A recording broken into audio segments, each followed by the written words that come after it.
বর্ধমানের এই দামোদরের যে বালি, তো বাসে যেতে যেতে আমরা রোজই দেখি কর্মসূত্রে এদিক ওদিক যাওয়ার ক্ষেত্রে দামোদরে পেরোতেই হয় এই ব্রিজ, এবং চারিদিকে শুধু এই বালি দেখে দেখে আমাদের যে শিল্পর কথা মনে পড়ে গেছে। এবং আমরা বেশ কয়েক বছর ধরেই এই দামোদরের চরে বেশ কয়েকটা কাজ করেছি।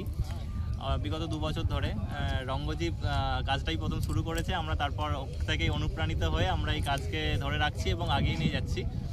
তো আজকে বুদ্ধ পূর্ণিমার দিনে আমরা সকল বন্ধুরা এই ন্যারেটিভের এই নেচার অফ দ্য ক্যানভাসের সকল বন্ধুরা মিলিত হয়েছি। প্রায় আমরা 20 জনের মতন আছি। 2 দিন ধরে কাজ চলছে আমাদের এই কর্মশালা। তো আমাদের এবারের টপিক হচ্ছে বুদ্ধ পূর্ণিমা উপলক্ষে এই কাজ চলছে, এবং আমরা সমাজে শান্তির বার্তা দেওয়ার জন্য এই কাজ করছি।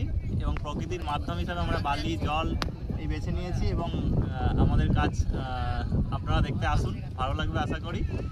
এখনও কাজ কিছুটা বাকি আছে। ওকে, ধন্যবাদ। নমস্কার, আমি রঙ্গজীব রায়, নেচার অফ দ্য ক্যানভাসের ডিরেক্টর। আমরা এখানে প্রায় 15 থেকে 20 জন আর্টিস্ট মিলে কাজটা করছি। এটা একটা স্ট্যান্ডার্ড। আজ বুদ্ধ পূর্ণিমা, আমরা চারিদিকে দেখছি যুদ্ধ বিগ্রহ লেগে চলেছে আমাদের ভারত, পাকিস্তান, ইসরায়েল, বিভিন্ন দেশে। এবং শুধু দেশ নয়, আমাদের সমাজের মধ্যে সবসময় একটা যুদ্ধ রব রয়েছে।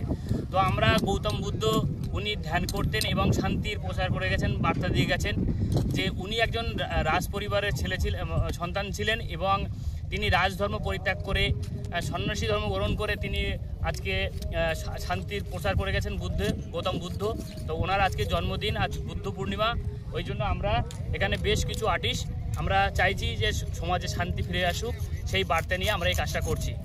আর আমরা এই কাজটা সম্পূর্ণ বালি দিয়ে করছি, স্যান্ড আর্ট। এটা আমরা একটা মিডিয়াম হিসাবে আমাদের গৈতানপুর চরমানাতে এটা আমরা এই স্যান্ড আর্ট করছি।